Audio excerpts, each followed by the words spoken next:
কৃষ্ণের দর্শন করি।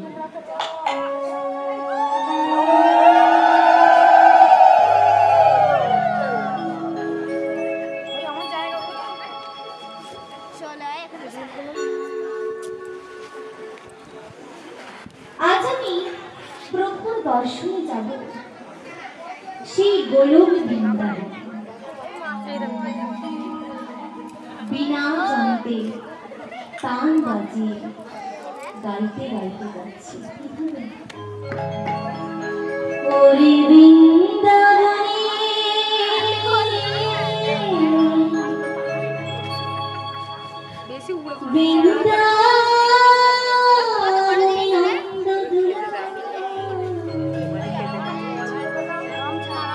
রাখাল রাজা রে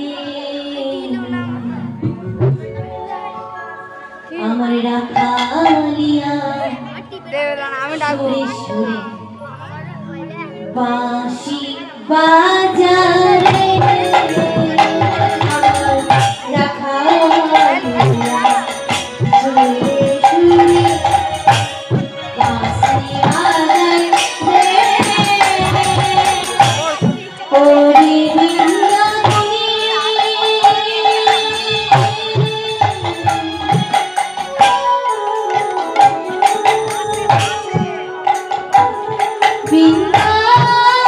বৃন্দাবনে নন্দ দুলা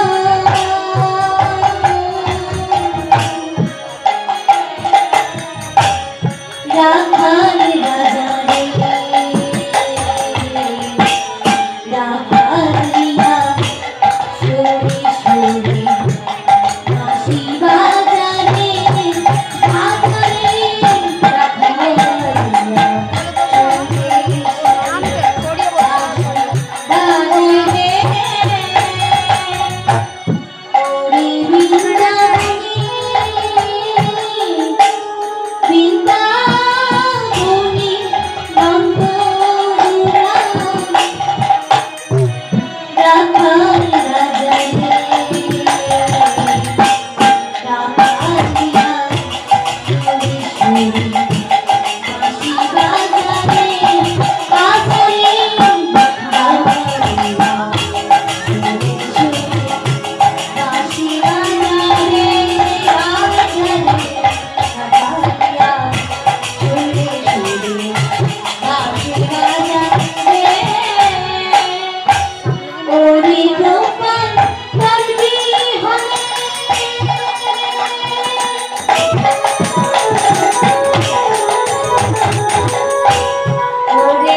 অনন্ত অনন্ত দণ্ডদত্ত।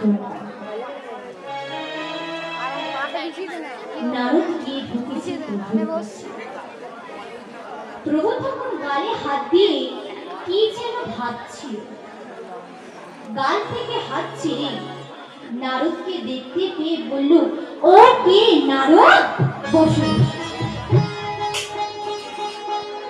নারদকে বসতে বলি প্রভু আবার গালে হাত। নারদ বলছি, প্রভু আমি এলাম, তুমি গালে হাত দিয়ে ভাবছো, কি ভাবছো প্রভু, কার কথা ভাবছো? প্রভু তখন বলল, নারদ আমি আমার ভক্তের কথা ভাবছি। ভক্ত মোর মাতা পিতা, মাতা পিতা, ভক্ত মোরে গো, ভক্ত মোরে গো, ভক্ত রেখেছে না বাঞ্ছা মন, ভক্তকে রেখেছে না বাঞ্ছা মন।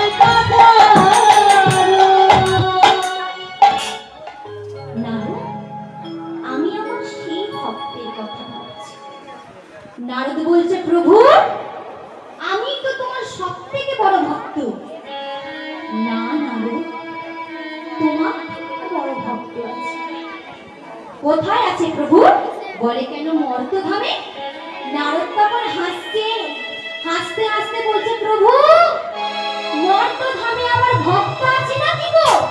মরতে তো যায় সবাই, মরতে। প্রভু তখন বলছি, নারদ ওখানে আমার ভক্ত আছে। নারদ বলছে, প্রভু আমার বড্ড ইচ্ছা করছে তোমার ভক্তকে দর্শন করার। চলো না প্রভু, আমি আর তুমি দুজন মিলে ভক্ত দর্শন করে আসি।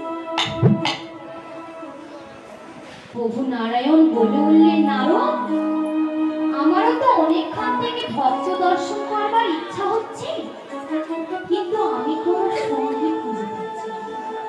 বেশ ভালোই হলো, তুমি আছো আমি আছি, তাই তুমি আমি দুজন মিলে ভক্ত দর্শন। এই বলে প্রভু নারায়ণ আর শিব দুজন মিলে ভক্ত দর্শন যাচ্ছে। কিভাবে? তাই মহাজন বলে,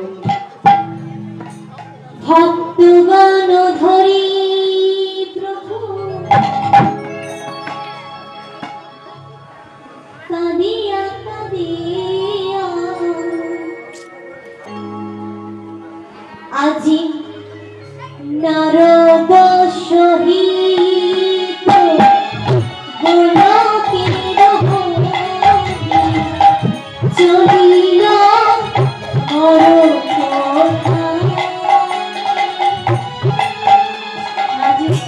নারদ সহিত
এই বলে বাবা প্রভু নারায়ণ আর নারদ দুজন মিলে ভক্ত দর্শন।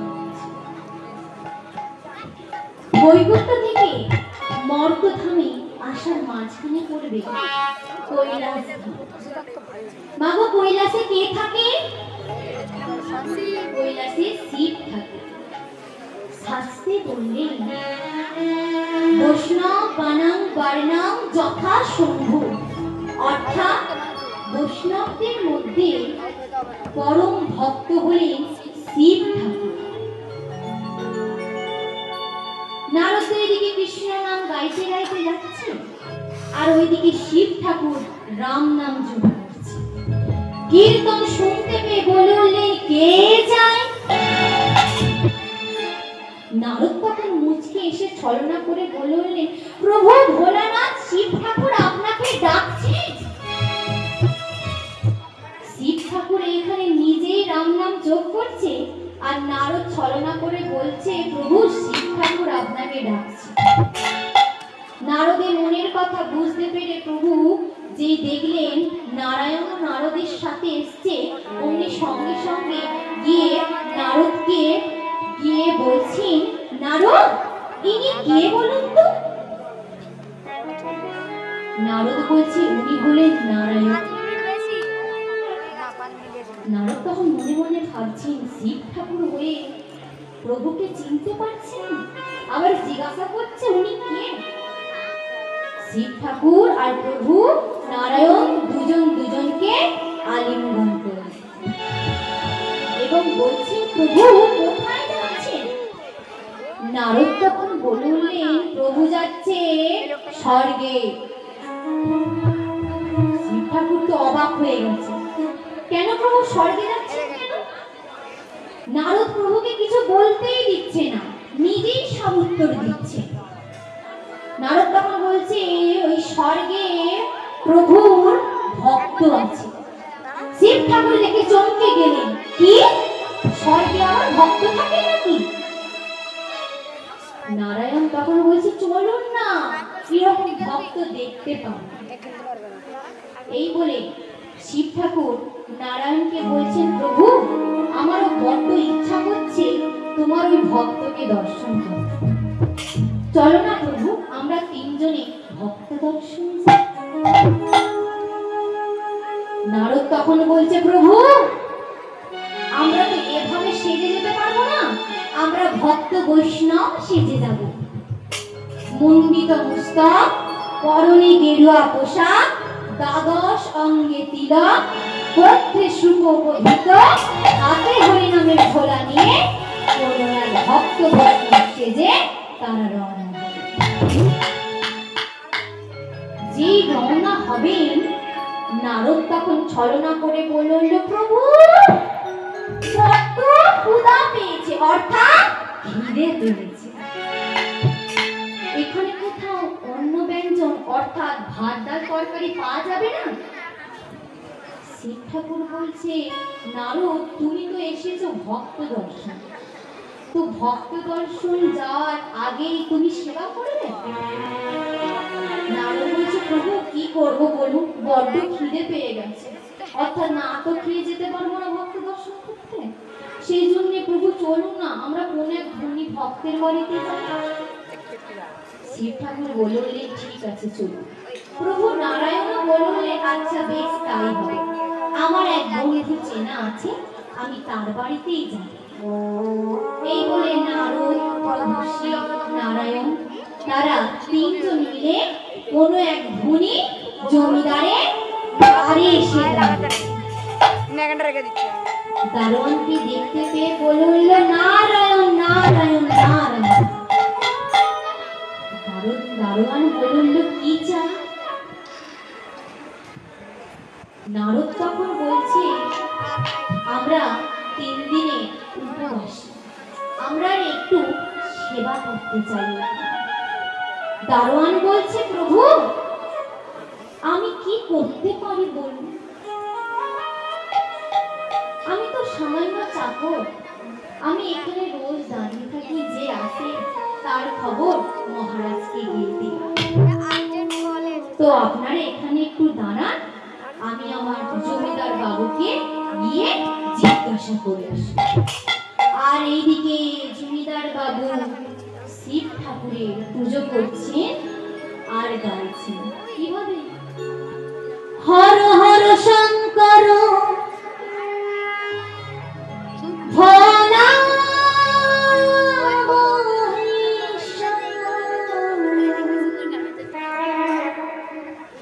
কাশীনাথ বিশ্বনাথ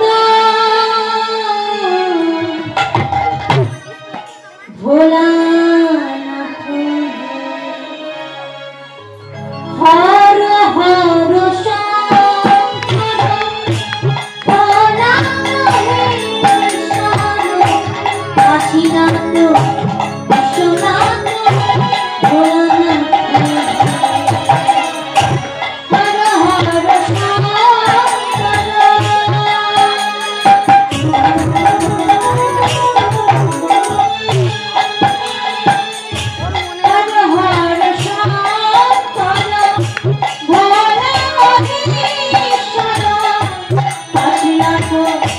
বিশ্বনাথ ভোলানাথ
শিব ঠাকুরের পুজো করছেন আর নারায়ণ শিব সেই দরজার কাছে দাঁড়িয়ে আছে। আর এইদিকে দারোয়ান বাবু জমিদার বাবুকে ডাকছে, জমিদার বাবু, ও জমিদার বাবু। জমিদার বাবু কড়কড় দৃষ্টিতে পেছন দিকে তাকিয়ে বলেন, কে রে, কে তুই? আমাকে বিরক্ত করছিস? হুজুর আমি দারোয়ান। কে বলছিস? হুজুর আমি আমার জন্য আসিনি। তবে কেন এসেছিস আমাকে বিরক্ত করতে? হুজুর আপনার দাঁড়িয়ে 3 বৈষ্ণব এসেছে, তারা না 3 দিনের উপবাস করে আছে। আজ বড্ড আশা করে আপনার বাড়িতে এসেছি কিছু অন্ন সেবা নেব। জমিদার বাবু রেগে গিয়ে বলেন, কি আমি এখন শিব ঠাকুরের পুজো বন্ধ করে দিয়ে ওই 3 বৈষ্ণবের বাড়ি জোগাড় করতে যাবো?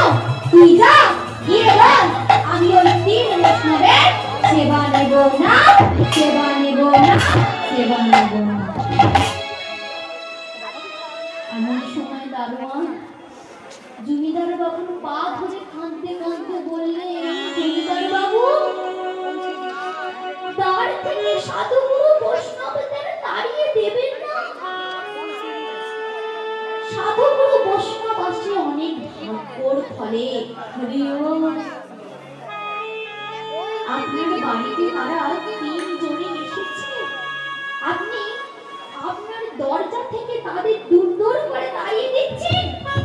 এই তুই চাকর চাকরের মতো থাকবি, নইলে তোকে খুনি কাজ দিবি না। আমি এখানে যাচ্ছি, তুই যা, গিয়ে বল আমি ওই 3 বৈষ্ণবের সেবা নেব। আর এইদিকে নারদ আনন্দে লাফাতে লাফাতে বলছে, হালুয়া খাবো, পোলাও খাবো, মন্ডা মিঠাই, আরো কত কি খাবো, তারপর আমরা সবাই মিলে স্বর্গে ভক্ত দর্শন করব। এইদিকে দারোয়ান কাঁদতে কাঁদতে এসে দরজার কাছে এসে দাঁড়িয়েছে মাথা নিচু করে। প্রভু তাকে জিজ্ঞাসা করছে, কি হয়েছে? দারোয়ান কিছু বলতে পারছে না, তার চোখ দিয়ে অধস্য ঝরে জল পড়ছে। নারায়ণ প্রভু বলছেন, কি হয়েছে, তুমি কাঁদছো কেন? দারোয়ান বলছেন, জমিদার বাবু আপনাদের সেবা গ্রহণ করবে না বলেছে। যেই বলেছে সেবা নেবেন না, অমনি নারদ রেগে গেছে। রেগে গিয়ে বলছে, প্রভু চলুন আমরা সেই বৈকুণ্ঠে ফিরে যাই, এখানে তো আর সেবা হলো না। না না প্রভু, এখানে আমি আর 1 মুহূর্ত দাঁড়াতে পারবো না। এই আপনার ভক্ত প্রভু, এই ভক্তের ছিঁড়ে না না প্রভু, চলো আমরা সেই বৈকুণ্ঠে ফিরে যাই। প্রভু নারায়ণ বলছে, নারদ, ভক্ত কাকে বলে জানো? ভয় ভজন কয় করিতে করিতে কয় তিমির অন্ধকার হইতে সাধু গুরু চরণ আশ্রয় করে যিনি ভজন করতে পারে তিনি হচ্ছে ভক্ত। নিতাই গৌর কোথায় যাবে মানে সেই ভক্তের বাড়ি? সেই ভক্তের বাড়ি যাবে। এই বলে প্রভু নারায়ণ, শিব, নারদ 3 জনে ভক্তের বাড়ি গেছে। সেই ভক্তের নাম হচ্ছে শান্তিপুনি মুনি, যিনি প্রতিদিন ভিক্ষা করে নিজের সংসার চালান। মা সুমতি দেবী স্বামী ভিক্ষা করে আনলে সেই ভিক্ষা দিয়ে ভগবানকে ভোগ লাগিয়ে মায়েদের প্রসাদ করে দেয়। তাই প্রতিদিনের মতো আজকেও শান্তিপুনি মুনি কোথায় গেছে? ভিক্ষা করতে। মা সুমুখী দেবীর বাড়িতে তো কাজে রত। মধুমঙ্গল তার ছোট বোন নান্দিমুখী, ঠাকুমা বড়াইগুড়ি, তারা সকলে মিলে একটা উঠানেতে গল্প শুরু করেছে। কারণ বাবা, আগেকার দিনে তো টিভি, মোবাইল, ফোন কিছু ছিল না, তাই দাদু ঠাকুমার কাছে বসেই অনেকে গল্প শুনতেন। তাই আগেকার যুগ ছিল বলে সেই জন্যেই মধুমঙ্গল ঠাকুমাকে বলছে, ও ঠাকুমা একটা গল্প বলো না। ঠাকুমা গল্প বলো না, একটা গল্প বলো না। গল্প বলো না ঠাকুমা, গল্প বলো না ঠাকুমা, গল্প বলো না, গল্প বলো না, গল্প বলো না ঠাকুমা, গল্প বলো না, গল্প বলো না, গল্প বলো না ঠাকুমা, গল্প বলো না, গল্প বলো না, গল্প বলো না ঠাকুমা, গল্প বলো না।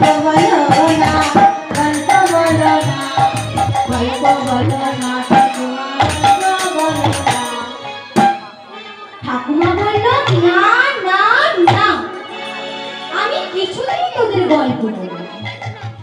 আমি তো প্রতিদিনই তোদের গল্প বলি, আজও গল্প বলবো। এইদিকে মধুমঙ্গল আর শান্তিপুরী মনি গেছে ভিক্ষা করতে, আর মা শক্তি দেবীর বাড়ি তার একটা বোন ছিল ছোট।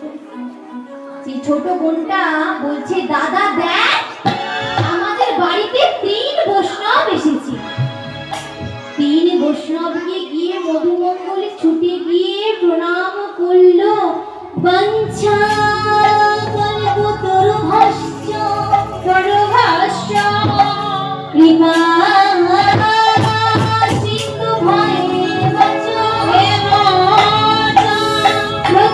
প্রতিতানং পাবনে পাবনে সর্ববৈষ্ণবে সর্ব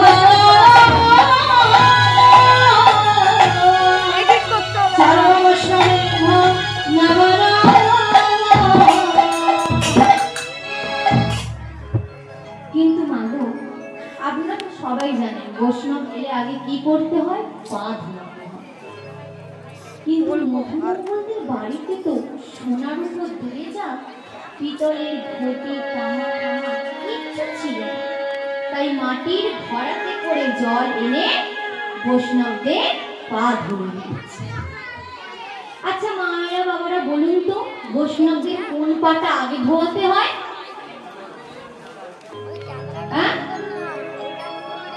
ডান পাটা। যারা জানেন তারা নিশ্চয়ই আমি বললে বুঝতে পারবেন, আর যারা জানেন না আমি বলে দেব, শুনে নেবেন। এই কথা শুনতে গেলে একটু পুরাকালে যেতে হবে। তা আগেকার দিনে বৈশিষ্ট্য, অগস্ত্য, পুলস্ত্য, ভৃগু, মুনি, ঋষিগণ আরো বহু ঋষিগণ মিলে বসে আলোচনা করছে যে ব্রহ্মা, বিষ্ণু, মহেশ্বরের মধ্যে কে প্রকৃত ভগবান। ভৃগুমণিকে বলছে, ভৃগু তুমি যাও এর বিচার করে এসো। ভৃগুমণি বলছে, প্রভু আমি কি এর বিচার করতে পারবো? আমার এত ক্ষমতা নেই প্রভু। বৈশিষ্ট্য গুরুদেব বলছে, ভৃগুমণি আমি তোমায় আশীর্বাদ করলাম, তুমি যাও, নিশ্চয়ই পাবে। এই বলে ভৃগুমণি প্রথমে চললেন কোথায়? ব্রহ্মলোকে। ব্রহ্মলোকে কে থাকে? ব্রহ্মা। ব্রহ্মার কাছে গিয়ে বলছে, নারায়ণ প্রভু, নারায়ণ প্রভু, নারায়ণ। অধম নারদে আপনার চরণে কমল। যেই বলেছে অধম নারদে আপনার চরণে কমল, দেখছে ব্রহ্মা রাগ ঐশ্বর্যে মদমত্ত, রজোগুণ সম্পূর্ণ। রেগে একবারে নাচছে, সে তার কাছে যেতেই চাইছে না ভৃগুমণির কাছে। ভৃগুমণি বলছে, এ কি বাবা, ভগবান হলে এত রাগ, এত ঐশ্বর্য, এত তেজ? না না, তিনি তো ভগবান হতে পারেন না। এই বলে ভৃগুমণি ব্রহ্মলোক থেকে ছেড়ে এরপর কোথায় গেলেন? কৈলাস ধাম। কৈলাসে কে থাকে? শিব ঠাকুর, তাই না? শিব ঠাকুরের কাছেও গেছে, যেরকম ব্রহ্মার কাছে গিয়েছিল ভৃগুমণি।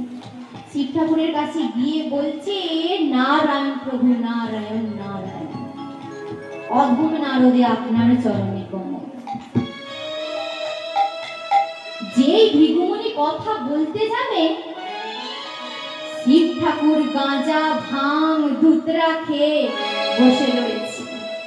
ভৃগুমণি মনে মনে চিন্তা করছেন, হরে কৃষ্ণ, ভগবান হলে কি গাঁজা, ভাঙ, ধুতরা খান? এ বাবা, ইনি তো দেখছি গাঁজা, ভাঙ, ধুতরা খেয়ে একবারে মদমত্ত হয়ে আছেন। ইনি ভগবান? না না, ইনি তো ভগবান হতে পারেন না।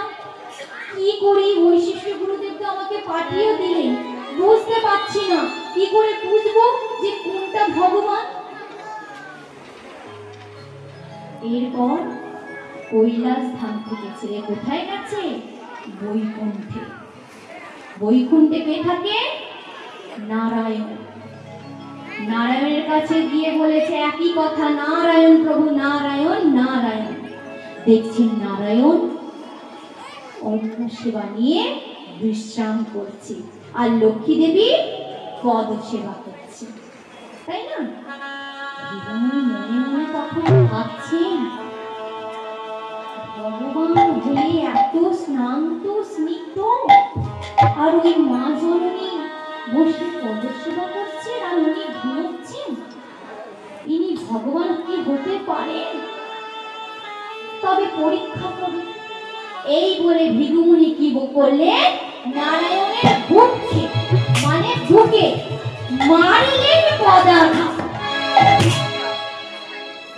মানে এক লাথি মেরেছে। অন্য কেউ হলে কিন্তু ভৃগুমুনিকে ধরে মারতো, কিন্তু ভগবান তো, তিনি প্রকৃত ভগবান, তাই তিনি তার বৈশিষ্ট্য দেখালেন। তিনি বললেন, হে ব্রাহ্মণ, হে বৈষ্ণব, হে মুনি, হে ঋষি, আপনার সবলের মতো নরম হৃদয়ে, আমার শক্ত পাথরের মতো হৃদয়ে আপনার চরণে আঘাত লাগলো প্রভু, আপনার কত কষ্ট হলো। ভৃগুমুনি মনে মনে ভাবছেন, ইনি হচ্ছে প্রকৃত ভগবান, যে ভগবান নিজের কথা না ভেবে ভক্তের কথা ভাবে, ভক্তের পাশে এসে দাঁড়ায়, ভক্তের মনের কথা বুঝতে পারে, তিনি হচ্ছে একমাত্র ভগবান। তাই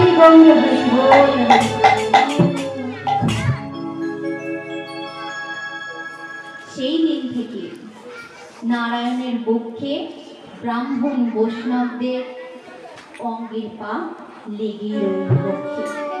তাই প্রভু বললেন, আজ থেকে ব্রাহ্মণ বৈষ্ণবদের ডান পা আমার অঙ্গে ধারণ করলাম, কারণ ভৃগুমুনি তো ডান পা দিয়ে নারায়ণের বক্ষে লাথি মেরেছিল, সেই জন্য প্রভু বললেন, আজ থেকে ব্রাহ্মণ বৈষ্ণবদের ডান পা আমার বক্ষে ধারণ করলাম, তাই সমস্ত ব্রাহ্মণ বৈষ্ণবদের ডান পাটা আগে ধরতে হবে।